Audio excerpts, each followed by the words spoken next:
bonjour à tous et à toutes. Merci de nous recevoir autour de notre podcast Champion Story. Champion Story, vous le savez, c'est une production de Pixel Live Studio qui vous permet de découvrir et de redécouvrir nos champions d'ici et d'ailleurs. Champion Story, c'est une histoire que nous racontons autour de nos champions qui ont donné le clair de leur temps au sport burkinabé, que ce soit au football ou dans d'autres disciplines. Champion Story, ils nous retracent leur parcours, leur vécu, leur reconversion. C'est aussi un moment de pur plaisir que nous partageons avec les footballeurs et aussi des sportifs de tout genre. Certainement, vous l'avez connu, notre champion d'aujourd'hui. Il a donné le clair de son temps au football burkinabé, notamment à l'Étoile filante de Ouagadougou, où il a commencé dans les petites catégories pour gravir les différents échelons jusqu'à se retrouver avec les étalons du Burkina. Vous l'avez certainement entendu parler de lui, mais vous ne l'avez pas vu jouer. Lui, c'est Madou Dossama, qui a passé un moment comme entraîneur, mais qui a préféré très vite après sa carrière se reconvertir dans la vie active. Madou Dossama, bonjour et merci de nous recevoir. Bonjour Kader, bonjour à tous les téléspectateurs. Tout le plaisir est pour moi. Merci pour l'honneur. Alors, quand on dit Madou Dossama, forcément, c'est l'étoile filante de Ouagadougou. C'est les petites catégories jusqu'à la catégorie senior, après le brassard du capitaine. Racontez-nous cet amour pour les bleus et blancs du Faso. Il faut dire que c'est naturellement que ça s'est effectué. Vous savez que, comme beaucoup, j'ai appris à jouer dans les rues. Et moi, je suis de Dapoya. Dapoya, C'est le fief de l'EFO. le fief de l'EFO. Oui. Et après, le lycée Zenda. Ouais. On va en parler. Voilà, l'étoile s'entraînait au lycée Zenda. Ça s'est fait de manière naturelle. Mais ce qu'il faut peut-être signaler, c'est où est-ce que j'ai été un peu encadré, de telle sorte que je puisse avoir certains fondamentaux que les académiciens ont aujourd'hui. Et c'est grâce à un monsieur, Amado Kérégué, dont je n'en parle pas beaucoup. Mais je pense que ce monsieur était en avance sur son temps.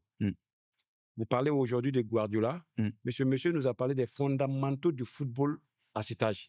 Je ne sais pas comment il faisait. C'était un prof de français. Peut-être c'est ça qu'il... Il est toujours là. D'ailleurs, je l'ai écrit hier.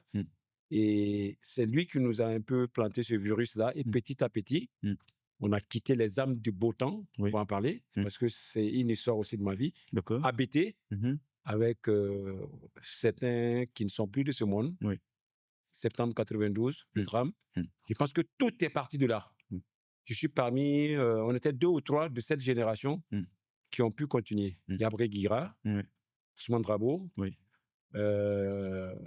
y a peut-être un que j'oublie, Amadou Diallo Abba. Mais après, bon, je suis le seul peut-être qui suis parti à l'équipe nationale. Mais ce drame-là a changé fondamentalement les choses, et pour moi, et pour aussi cette génération. Alors, quand on dit l'étoile filante en son temps, c'était l'adversaire de l'équipe d'en face, c'est l'Aswa Yenenga. C'était quelque chose quand on voyait un match EFO Aswa 80, 90, jusqu'en 2000. C'était le derby de la capitale, c'est comme ça qu'on appelait. Et l'opposition était tellement farouche que je me suis toujours demandé jusqu'à aujourd'hui qu'est-ce qui m'a pris, parce que je suis allé jouer une saison à l'Aswa. On va en revenir. Qu'est-ce qui m'a pris pour que je puisse me retrouver là-bas? Mais le goût du derby était bien présent parce qu'il y avait des hommes qui étaient à la tête de ces équipes-là, qui avaient une façon de gérer et qui ont permis de donner de l'engouement à ce derby qui n'est plus comme avant. Donc, ce que vous dites est bien réel. Nous avons été bercés par les Bleus. Là, je dis souvent que mon sang est blanc et puis mon cœur est bleu. Voilà. Quand tu es fou une fois, c'est pratiquement à vie. C'est difficile de faire semblant. Voilà. Donc, ces derbys-là, comme on l'a dit, c'était des grosses empoignades. Je suis allé les voir. Quand j'étais jeune, je marchais de Dapoya au stade du Katout pour voir Bemba Touré jouer peut-être contre Assimi Zerbo ou jouer contre Tansa Wenouaga, paix à son âme. C'est des gens qui nous ont bercés depuis qu'on était petits. Après, je ne savais même pas que nous, on allait rentrer dans l'arène. Il y a eu aussi notre génération. Dossama contre Nimansou Gabriel, paix à son âme, ou Nimansou, le petit frère. Diallo Mohamed Vieux, paix à son âme. Quand tu les voyais, ça donnait un peu la couleur de ces derbys-là. Et le derby, c'était le stade du Katout.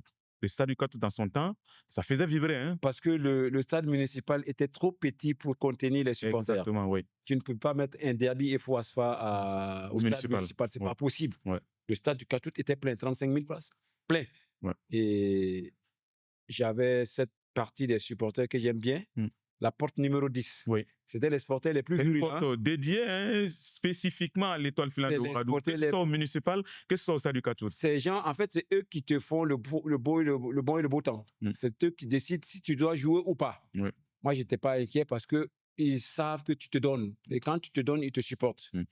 On les appelait, en se moquant, les roadwalkos. Oui. Ça veut dire que c'était les supporters du grand marché. Exactement. Et ces gens-là, jusqu'à aujourd'hui, ils sont présents, hein, même si beaucoup ne viennent pas au stade, parce qu'il y a beaucoup qui m'ont dit qu'ils ont arrêté d'aller au stade quand moi, j'ai arrêté de jouer à l'EFO. Oui.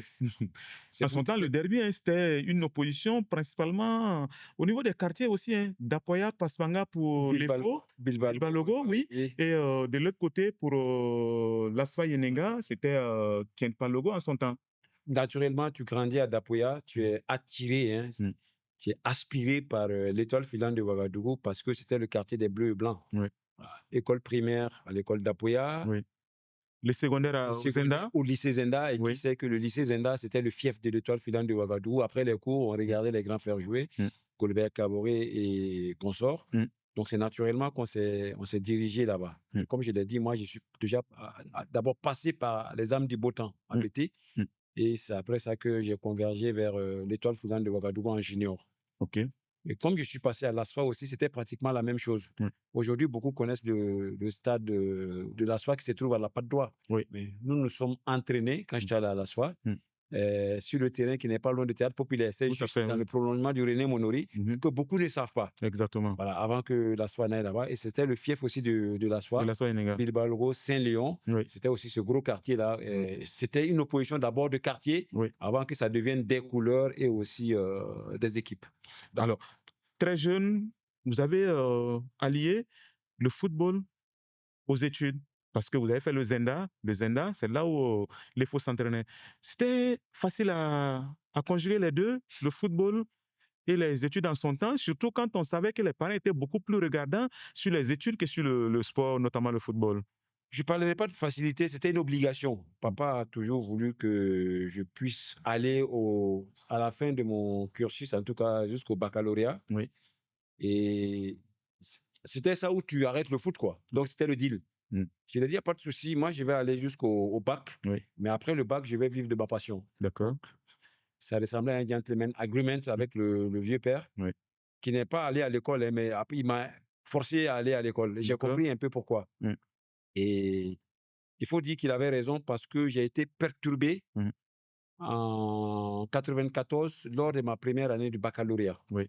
Parce que 92 à 94, ça coïncidait avec un peu la montée en puissance de ce que je faisais en football. De Madou Dossama. Madou Dossama. C'est parti, le 7 décembre 1992. Oui. Match amical Étoile filante de Ouagadougou comme ASEC d'Abidjan. C'était l'ASEC et non les éléphants. ASEC d'Abidjan de Philippe Troussier. Oui. Je pense que Philippe Troussier, son équipe partait au Nigeria contre les BCC Lions. Oui. Ils ont fait une halte au Burkina pour jouer contre l'Étoile filante de Ouagadougou comme sparring partenaire. Je pense que ça nous a bien servi parce qu'ils pensaient qu'ils allaient nous laminer. Oui. Mais ces jours-là, on les a donné du répondant.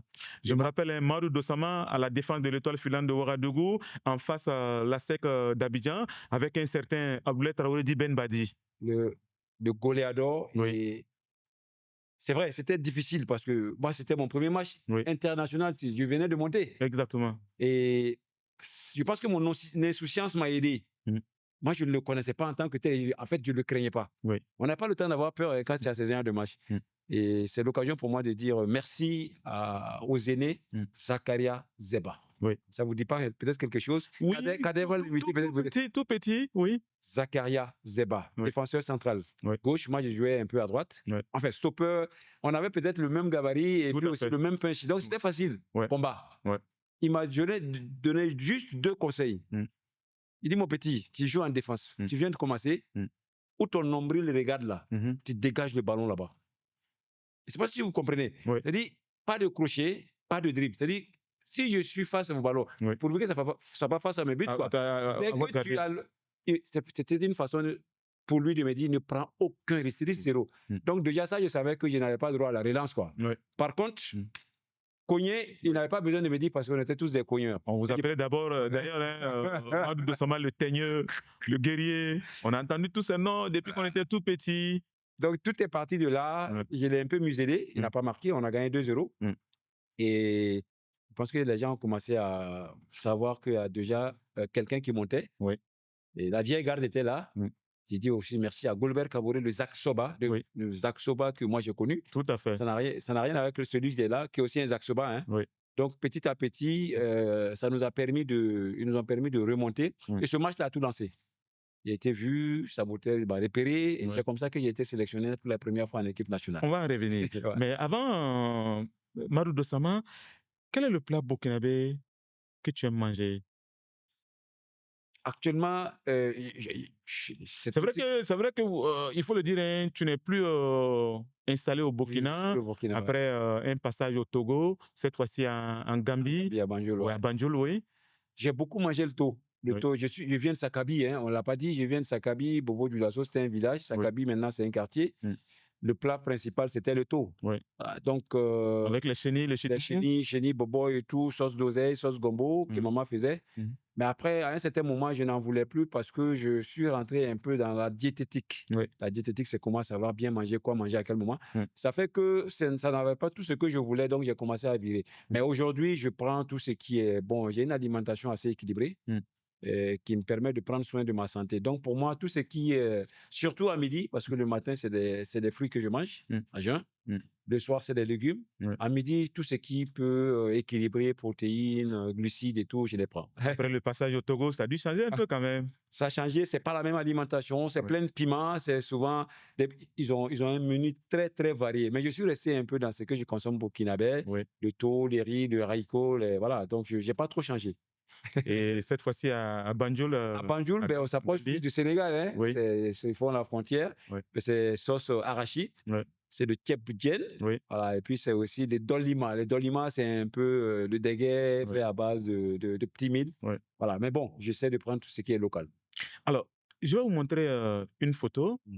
Vous allez me dire, qu'est-ce que cette photo-là te rappelle en termes de souvenirs? D'accord.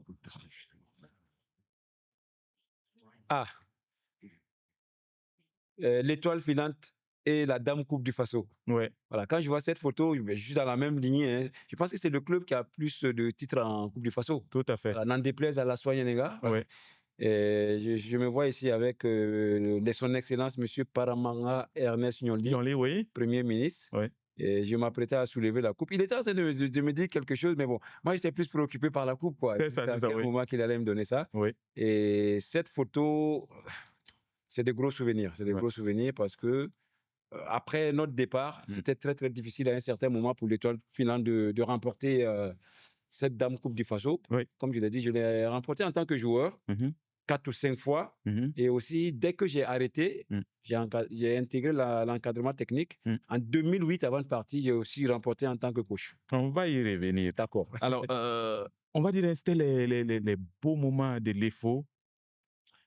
Ça compilait les trophées, Coupe du Faso, championnat national.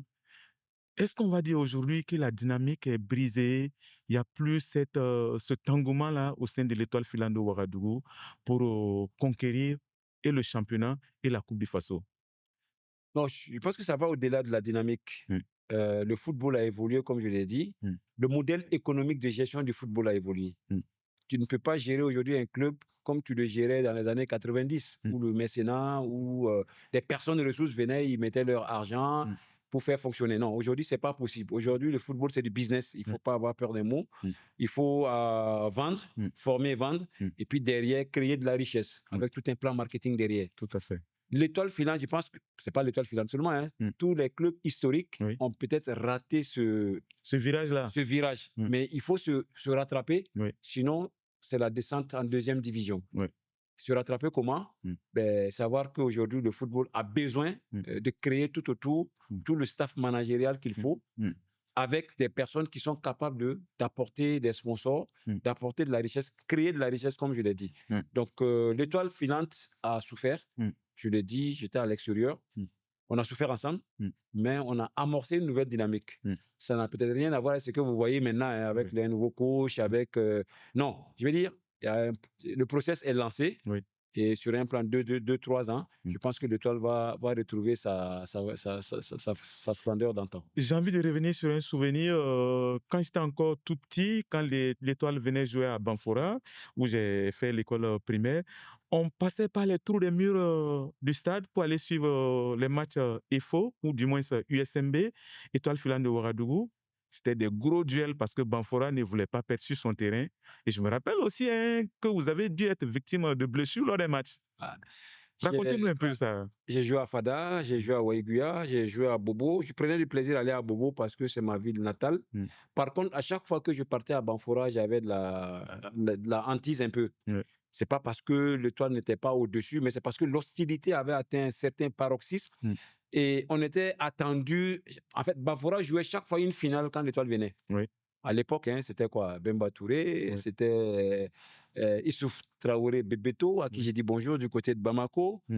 Donc, Banfora nous attendait. Les supporters, tu attendais des cris, tu attendais des insultes. Et dans le match, les arbitres étaient un peu dans la danse. Moi, en plus de cela, j'ai eu un très mauvais souvenir lors d'un match de championnat, je pense. J'ai eu le nez brisé, en fait. Tu sais que ma force, c'était le jeu de tête. Quand le ballon est en l'air, il n'y a pas de problème. Je pense qu'il y a une petite balle qui était au niveau du nombril et moi, j'ai fait une tête plongeante. Et j'ai l'impression que le joueur de Banfora m'attendait à ce niveau. Il a eu deux ballons, en fait. Il y avait ma tête et il y avait le ballon. Et j'ai pris un coup sur le nez. Et comme je le disais, j'ai failli passer à la chirurgie maxillofaciale. Mais après, ils ont regardé. Je pense qu'ils sont plus redressés. Et ça, depuis lors, voilà, cette hantise est toujours là.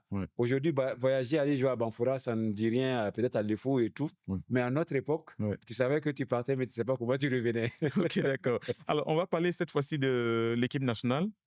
92, année bac, première année pour le bac et première sélection aussi en équipe nationale. C'était compliqué.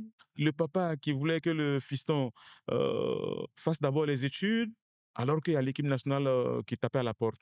On gère ce moment-là comment? C'était difficile. C'était difficile parce que dès que j'ai sorti un peu la tête de l'eau, j'ai commencé à être sélectionné. Les sélections des saboteurs, c'était des camps. Ah, on se rappelle l'instant du saboteur, oui. En fait, ils vous prenaient mise au vert, ça fait un mois. C'est pas, tu pars pas à l'école, quoi. Je me rappelle encore du centre de l'ONEA où on était internés. À Pissy. Et voilà, à Pissy, il fallait prendre le car, traverser la ville et aller s'entraîner au stade du 4 août. Donc, tu partais pas à l'école. Du coup, moi, je n'ai pas suivi très bien les cours et j'ai fait une année blanche. Papa dit, OK, donc ça veut dire que tu as brisé le lien, le pacte. Tu ne vas pas jouer cette année. Je pensais qu'il rigolait, en fait. Donc, l'année qui suivait, j'ai joué peut-être pour les faux parce que je pouvais aller à l'école. Mais la sélection, je n'ai pas fait. Je n'ai pas fait de sélection et j'ai pu obtenir le bac. Et quand j'ai obtenu le bac en 94, j'ai commencé encore à réintégrer l'équipe nationale. Mais je peux vous dire qu'à l'époque, c'était très, très difficile. Voilà, donc, il faut toujours encourager. Et c'est toujours d'actualité aujourd'hui. Le foot et les études vont ensemble. Maintenant, plus que jamais. Et à l'époque, moi, j'avais déjà compris. On va aussi en parler parce que c'est peut-être ça qui vous a permis, après d'avoir le bac, et de pouvoir aujourd'hui intégrer la vie active, parce que vous avez bossé du côté du Togo, cette fois-ci à Banjul. C'est peut-être grâce aux études. Grâce aux études, avec ce background, c'était facile. C'est vrai que je suis même allé à l'université ici, mais j'avoue, je ne partais pas à l'école. Et j'ai rencontré mon épouse actuelle, ma copine à l'époque, qui m'a dit un jour, attends, toi, tu es en train de me mettre la honte. Ça veut dire qu'on s'est inscrit à la même faculté de gestion. Elle partait, moi, je venais, mais quand moi, je venais, attends, tu commençais à être connu, quoi. Tout ce que je savais, c'est, ouais, doucement, ça va, je soulève la main, je vais m'asseoir. En fait, je m'ennuyais. Je suis des courses, à 10 heures, je vais me promener. Donc, je n'ai pas suivi, en fait, la FASEG ici. En fait, j'étais toujours dans le foot. C'est quand je suis allé à Lomé, et là, je pense que je me suis fait piéger parce qu'elle m'a rien dit. Je le dis aujourd'hui, beaucoup de personnes ne le savent pas. C'est elle qui est partie m'inscrire. Si elle ne m'avait pas inscrit, je n'allais pas aller à l'école. Parce que moi, j'ai dit, je ne pars plus à l'école après le bac. C'est ça. Et le lendemain, elle me dit, bon, c'est vrai, l'expatriation est là. Je vais t'amener quelque part. Et elle m'a amené à l'école, à l'université, à Donaï, marketing et communication. Je ne pouvais plus reculer, je ne pouvais plus refuser. Je vais m'asseoir maintenant. Le bac datait de 14 ans à peu près, en 2008. Je m'assois avec des enfants. En fait, elles pensent qu'on a le même âge. Mais bon, moi, je reste discret. Et mon premier cours, c'était le droit social ou quoi. Le professeur, il parle. Non seulement il parle, mais il bègue un peu. Je ne comprenais pas ce qu'il disait. Et avec un accent. Mes larmes ont commencé à couler. J'ai dit, Madou, qu'est-ce que tu es venu chercher ici? Le soir, quand je suis rentré, bon, elle a dit, non, continue parce que ça va te faire du bien. Donc, il y a eu papa et elle a pris le relais. Du coup, vous savez, quand tu apprends à jouer au football, c'est une école de la vie. Tu dois t'en sortir. Il n'y a pas d'autre porte de sortie. J'ai regardé autour de moi, il y avait 3 ou 4 personnes qui étaient assez intelligents, qui étaient dans le même quartier. Donc, je les ai approchés. J'ai dit, bon, on va faire un groupe de travail. Et ce sont ces personnes-là qui m'ont aidé. Premier semestre, c'était catastrophique. Je ne sais même pas si j'ai eu la moyenne. Mais on faisait des travaux à la maison. Moi, je les amenais à m'aider. Et bon, moi, j'étais plus dans la facilité de s'exprimer. Donc, du coup, on échangeait un peu ces âges de procédure. Ça m'a permis de remonter. Et j'ai pu aller jusqu'en 2e, 3e année de licence. D'accord. Alors, 2002, la CAN au Nigeria, principalement à Kano pour les étalons, vous êtes dans le groupe. Ça s'est passé assez mal, on va le dire, parce qu'on a connu l'élimination, des matchs difficiles, les supporters qui grondaient. C'était pas facile à vivre. Et Kano, c'était Ghana-Nigeria 2000. Oui. Moi, je n'ai pas joué le premier match. C'était le Belge René Talman. Oui. Paix à son âme. Burkina, je ne me rappelle plus, je sais, Sénégal. Oui. Khalidou Fadiga. Fadiga, oui. J'étais à la touche, je le regardais, je dis, mais ce joueur-là, il est merveilleux. Mais je n'ai pas joué, on a perdu le match. Oui. Je pense qu'il y a eu une concertation depuis le pays. Oui. Je ne sais pas qui a appelé. Oui. Il a posé des questions. Pourquoi un tel ne joue pas? Et moi, je me suis retrouvé titulaire sur le 2e match contre la Zambie. Oui. 0-0. Kalou Chabolia et consort. Oui. C'est vrai, on a tenu, mais c'était le match le plus difficile de ma vie. Je n'ai jamais autant couru de ma vie. Les Zambiens, à l'époque, savaient jouer le ballon, ils faisaient circuler. Tout à fait. C'était un jeu de possession incroyable. 0-0 quand même. Donc, on avait de l'espoir sur le dernier match. Égypte. Oussam Hassan, Annie Ramzi et consorts. Ceux qui connaissent l'Égypte savent de quoi je parle. Tout à fait, oui. Champion en 98 au Burkina. Au Burkina, oui, exactement. C'était l'équipe qui... Tout à fait, ouais. Donc, on commence le match. 2-0, Burkina mène. À la mi-temps, hein? Oui. On se dit que le plus dur est fait. En seconde période, ils te mettent une de ces allures. C'est-à-dire que sur le terrain, tu te demandes, mais pourquoi on a marqué 2 buts à ces gens? Moi, je l'ai senti en tout cas. Parce que le match, ça pèse sur la défense. Tu tapes. Oussam Hassan, moi, j'ai une fois essayé une balle aérienne, je le prends à la nuque. Je pense que c'est lui qui va tomber, quoi. C'est moi qui avais des vertiges. Il était rasé. Une de ces têtes les plus dures que j'ai jamais touchées aussi. Ouais.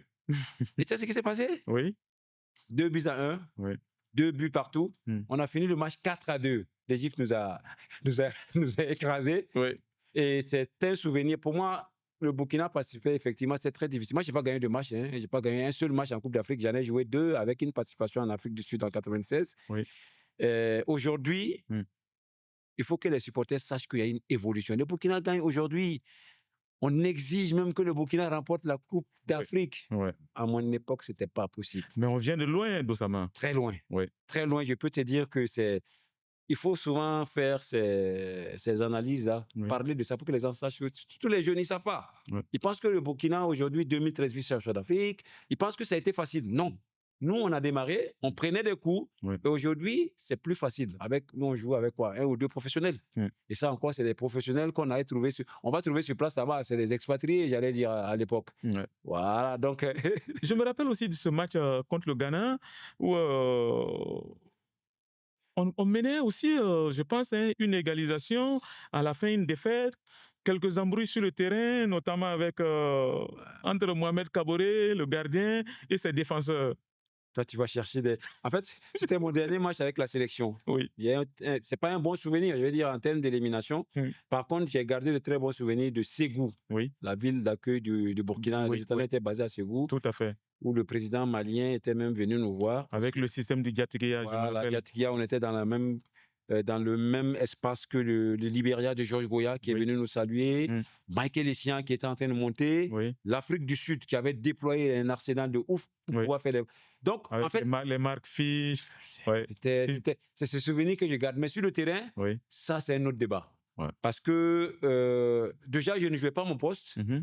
J'ai été avancé en milieu défensif avec Soumaïla Tassambelo, Jacques Yamego et puis Uri Obanga, père à l'âme de Jacques Yamego, qui m'a fait avancer parce qu'il y avait du monde derrière. Il y avait Talé, il y avait Sissi Ibrahim El Flacco.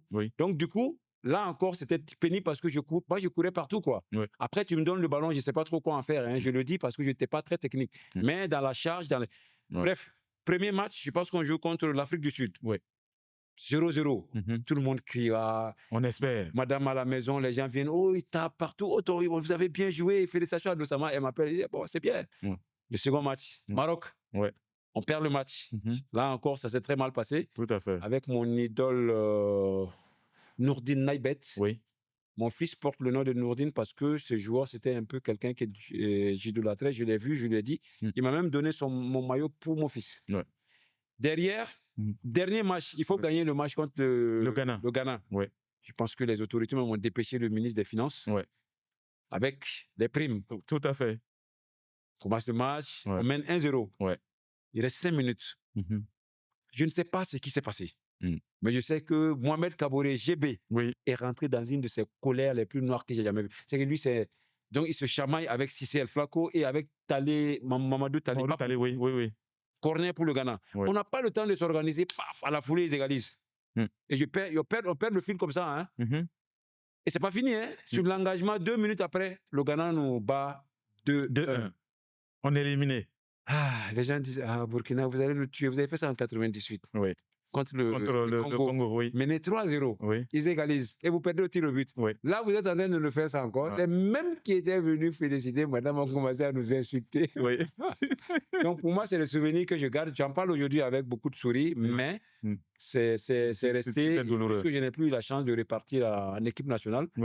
Parce que en ce moment, tu n'annonçais pas ton départ. Hein. Exactement. Je faisais partie. Tout à fait. Alors, dans les vestiaires, ça a dû chauffer, hein? Je me rappelle plutôt du terrain. Après, vous êtes éliminé, vous allez faire quoi? On était dessus. Il y avait plus de déception que toute autre chose. Parce qu'on est arrivé, je dis, on passe à côté de quelque chose. Parce que si on arrivait à passer, on avait un très bon groupe. Hein. Il y avait Dagano, il y avait Kéré qui était en train de monter, il y avait Baro Ouma qui était là. Il y avait de la qualité. Alassane Ouedraogo et tout. Mais bon, ça fait que, comme tu l'as dit, on n'a même pas eu le temps de se chamailler. On était plus dessus. Quoi. Une autre photo que je vais te montrer, d'accord, il y a les souvenirs. La bibliothèque. Rigobert Song Banak. Vous voyez comment il est en forme aujourd'hui, ce n'est plus le cas. Je pense qu'il a été terrassé à un certain moment par la maladie. Bernard Chouchang. Lui, je l'ai rencontré en 2024 à Abidjan lors de la CAN avec la chaîne de télé. Il était même sur un plateau. Ousmane Sanou Papa. C'est toute une histoire. Le petit frère de Salif Sanou. Tout à fait. Je dis bonjour. Ce monsieur, il était très, très fort. Et il s'est exilé un peu aux Pays-Bas. C'est l'un des premiers professionnels au Burkina. C'est immense joueur. Élégant. Je le vois un peu en Johan Cruyff. Je le vois un peu en... Très fort. Ousmane Traoré. Latéral gauche volant. Fonctionnaire de nouveau. Exactement. Actuellement en France. Je ne sais pas comment on s'est retrouvés sur la photo, mais bon, on l'a fait de façon naturelle. Match amical du Cameroun qui est passé par le Burkina pour se préparer. Tout à fait.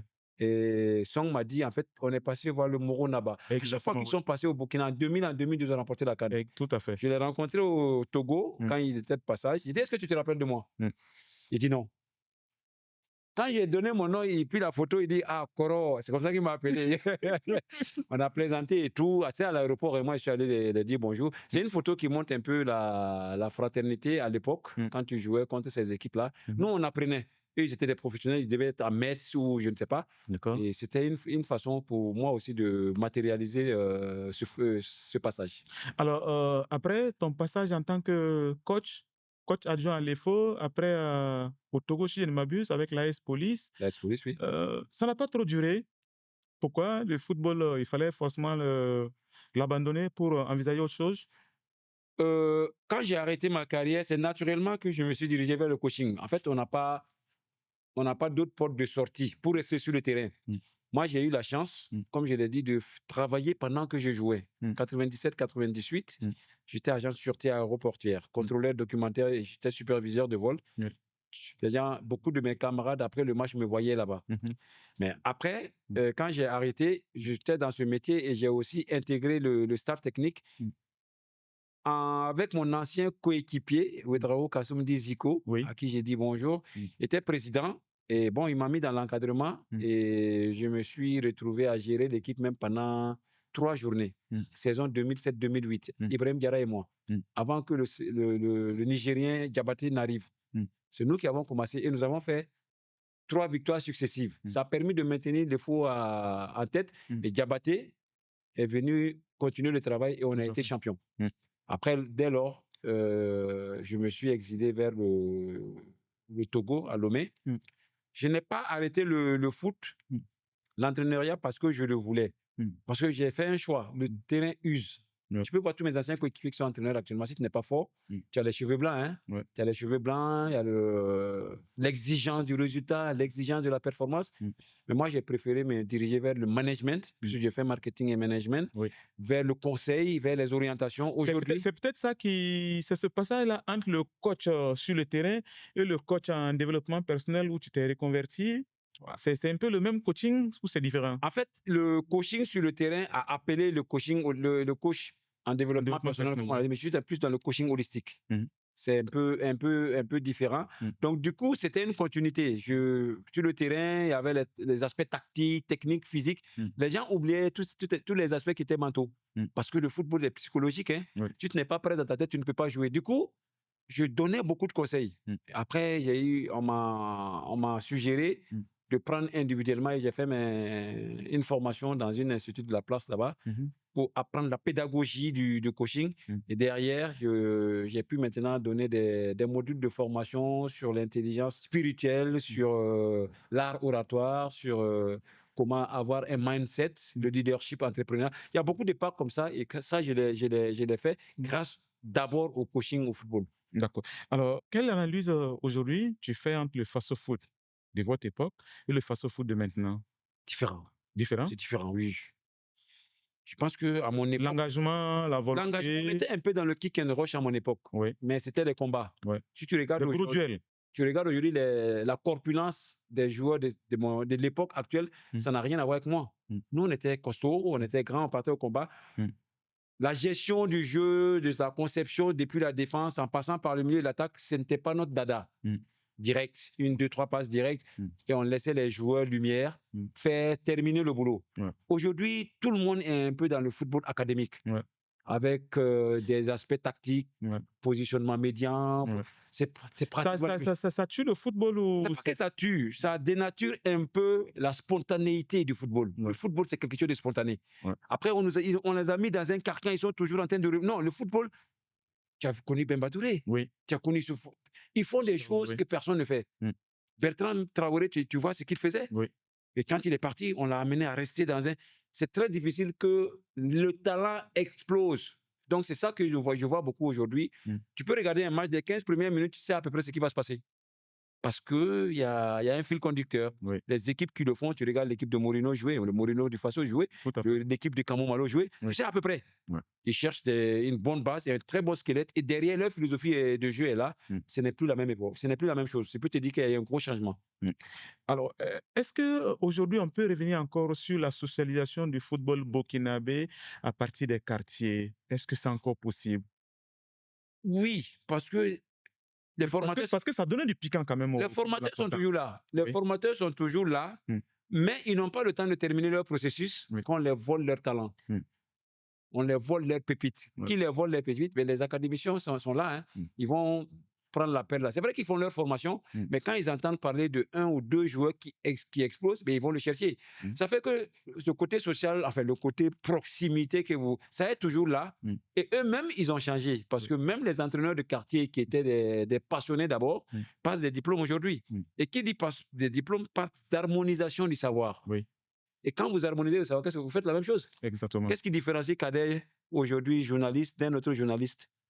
Il faut que chacun... la même école. La même école. On a appris les mêmes choses. La différence, c'est souvent dans toi, ta particularité. C'est ça la valeur ajoutée. C'est ce que les entraîneurs doivent chercher à apporter. Qu'est-ce que j'apporte de plus?